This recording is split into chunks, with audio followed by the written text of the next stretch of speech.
Milk chutes. If your house had one of these, you probably thought it was some kind of secret passage as a kid. The milk chute was a little metal door built right into the side of the house, usually near the kitchen. The milkman would open it from the outside, drop off fresh bottles of milk, and take the empties. No knocking, no barking dogs, no answering the door in your bathrobe. It was the ultimate contactless delivery before that was even a thing. Now, here's the fun part. People used these for everything. You wanted to sneak out a note to your buddy next door? Milk chute. You were grounded but needed your comic books from Jimmy? Milk chute. And later on, when milk delivery faded out, some families turned it into a secret stash spot for spare keys or even cookies for the neighborhood kids. These days, most milk chutes are sealed up or rusted shut, but when you spot one on an old house, oh yeah, that house had character. But you know what else added charm back in the day? Coal chutes. Alright, stick with me. Before gas and electric heating took over, folks used coal to warm the house. Coal. Like the stuff Santa threatens you with if you're naughty. Houses had a metal flap, usually around the foundation, where the coal truck would pull up and whoosh. Down the chute it went into a big storage bin in the basement. And trust me, coal wasn't just a heating source, it was a lifestyle. If you ever had to shovel coal into a furnace, you remember the dust. It got everywhere. Your clothes, your lungs, your soul.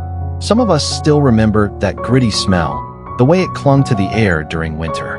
Sure, coal was messy and loud, but there was something about it that made you feel like your house had its own engine room, like you were fueling a steam train or something. Speaking of heat, remember what came next? Radiators you could toast bread on. Before forced air heating became the norm, homes had these big, clunky radiators, usually made of heavy cast iron. They'd hiss and clank like they were alive. And yeah, they could heat up a room real nice, maybe too nice. Some of them got hot enough to fry an egg or toast a piece of bread, which some people actually did. Resourceful or reckless? You decide. And how about drying your socks on top of them after a snowball fight? Or wrapping a towel around it so it was warm when you got out of the bath? Radiators weren't just heaters, they were part of the family. Nowadays, unless you live in an old brownstone or a vintage apartment, these babies are long gone. But man, once you hear that steam hiss and feel that cozy heat, it sticks with you. But wait till you hear about this next sneaky little home helper. Dumbwaiters. No, not a clumsy server. This was like a mini elevator built into the wall. You'd open a little door, place your tray of food or laundry inside, and pull a rope to send it up or down. Super fancy, right? You felt like you lived in a hotel or a secret agent hideout. Kids love these things. If you grew up in a house with one, you probably used it to send your toys to different floors. Or maybe you tried to climb inside, don't lie. And some of us used it to magically deliver snacks to the basement during movie night. They were super practical in older homes, especially ones with multiple stories or elderly folks. But once modern elevators and open layouts became a thing, dumbwaiters fell out of fashion. Still, I'd give anything to have one now, just to send my laundry down instead of dragging it. And speaking of things that sparkled in old houses, glass doorknobs. You don't see these much anymore, but back in the day, especially in homes from the 20s to the 40s, doorknobs weren't just functional. They were pretty. I'm talking cut glass crystal knobs that caught the sunlight and made little rainbows on the wall. Every door felt like it led to a secret garden or a Gatsby party. And they felt good too. Cold to the touch, smooth, with that satisfying click when you turned it. Even when the house was falling apart, those glass knobs still sparkled like they were new. Now, you've got matte black, brushed nickel, practical, sure. But where's the magic? Glass doorknobs made even a trip to the linen closet feel like a moment. Rotary phones. Man, if you grew up with one of these, you know the struggle and the fun. Rotary phones weren't just phones, they were commitments. You had to really want to talk to someone to dial a long number. And God help you if their number had a bunch of 9s or 0s. That dial took forever to swing back. But remember the sound? That soft clicking as the wheel rotated back into place. That was the sound of patience. And don't forget how heavy those receivers were. Drop one on your toe and you'd feel it. Also, no texting, no caller ID. If the phone rang, you picked up without knowing who it was. Total gamble. Could be grandma. Could be your crush. Could be a wrong number from Ohio. That's just how it was. But hey, phones weren't the only thing that required serious finger strength. Wall-mounted bottle openers. You know the ones. usually screwed into a wood panel or right on the fridge. These little metal bottle openers were always ready for action. No digging through drawers, no asking, "Where's the bottle opener?" It was always there, like a loyal old friend who knew you just needed a cold soda or beer after mowing the lawn. And yeah, it was mostly used for glass soda bottles. Remember cracking open a root beer or orange Fanta on a hot summer day? The sound of that cap flying off and landing in the little catcher underneath? That was America. Nowadays, drinks are mostly twist-offs or cans. But man, that satisfying pop and clink of a cap hitting metal? That's a sensory memory that never leaves. Let's slide into something even cooler, literally. Iceboxes. Before refrigerators got fancy with ice makers and digital screens, homes had iceboxes. And no, it wasn't just a nickname. It was literally a box that held a giant block of ice to keep your food cold. The iceman would come by regularly, hauling blocks with big metal tongs, and you'd load one in like it was the heart of the house. Kids loved watching it melt down, and some of us remember sneaking pieces of ice to chew on when no one was looking. It was part appliance, part magic trick. And when that ice started dripping, you'd grab a pan to catch the water before it soaked the floor. Sure, iceboxes weren't super efficient, but they worked. And you didn't need a Wi-Fi connection to keep your leftovers cold. If you're loving the video so far, hit the subscribe button and check out this next shocking feature. Fuse boxes with actual fuses. Before circuit breakers took over, houses had fuse boxes with those little glass fuses that screwed in like light bulbs. When the power went out, you had to open that box, squint at it like a bomb squad tech, and figure out which fuse had blown. Then you'd head to the hardware store with it in your hand, like some sort of old-school scavenger hunt. And let's not lie, there was always that one uncle who would say, "Just wrap some foil around it. It'll work fine." Spoiler, it might have worked, but it definitely wasn't safe. Replacing fuses was a rite of passage. You learned which appliances you couldn't run at the same time, or else, boom, the whole house went dark. Let's brighten things up with something that made hallways feel like art galleries. Built-in phone nooks. Back in the day, a phone wasn't something you carried around. It was part of the house. And some homes had little recessed phone nooks built right into the wall, often complete with a tiny shelf and even a seat underneath. This was your command center, your gossip hub, your after-school hotline. You'd sit there twirling the cord, doodling on a notepad, or whispering secrets late at night with your feet up against the wall. If you were fancy, maybe your nook even had a little drawer for the phone book, which weighed about 12 pounds, by the way. Today, we've got phones in our pockets, but they don't come with a built-in space for dreaming, scheming, and talking to your best friend for 3 hours straight.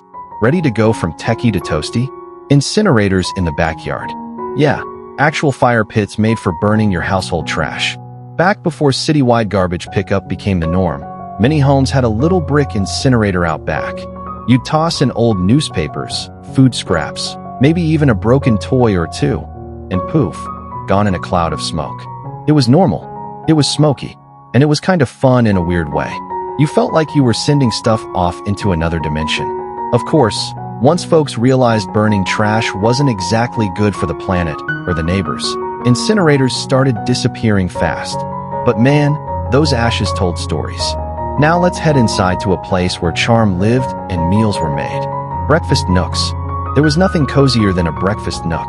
Tucked in a sunny corner of the kitchen, usually with built-in benches and a tiny table, it was where families squeezed in to eat cereal, do homework, or chat over coffee.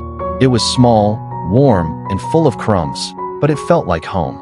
These nooks made everything feel more intimate. Sunday pancakes hit different when you were sitting elbow to elbow under a window with sunshine pouring in. Today's kitchens are more open, with bar stools and islands. Nice. Sure. But give me a tight little breakfast nook with a bench cushion that's permanently smushed in the middle any day. Alright, let's rewind to when laundry wasn't just a chore, it was a journey. Clotheslines and clothespins. Remember the smell of sun-dried sheets? That crisp, fresh scent that no dryer sheet has ever been able to copy? Clotheslines were a staple in every backyard. You'd hang the laundry with wooden pins, and depending on the weather, it was either the best or worst part of your week. And those stiff towels? Weirdly comforting. You'd rub your face on one and feel like you just got exfoliated at a spa. Plus, there was something oddly peaceful about watching laundry flap in the breeze while you sat on the porch sipping iced tea. Root cellars. Back before giant refrigerators and Costco bulk runs, families had root cellars, cool, dark little rooms dug into the ground to store potatoes, onions, apples, and whatever else needed to last through the winter. Think of it as nature's fridge, minus the hum and the electricity bill. Stepping into a root cellar felt like walking into a different world. Earthy smell, stone walls, and shelves lined with dusty jars and produce. And depending on how deep your cellar went, it could get spooky. Some kids swore theirs was haunted. Others just liked the thrill of sneaking down for a cold apple on a summer day. Formal living rooms that no one was allowed to use. Ah yes, the company-only room. Every family had one. You know, the one with the pristine white couch covered in plastic and the glass coffee table that hadn't been touched since 1973. It looked like a museum exhibit called American Elegance, the in used years. As kids, we tiptoed in like we were breaking the law.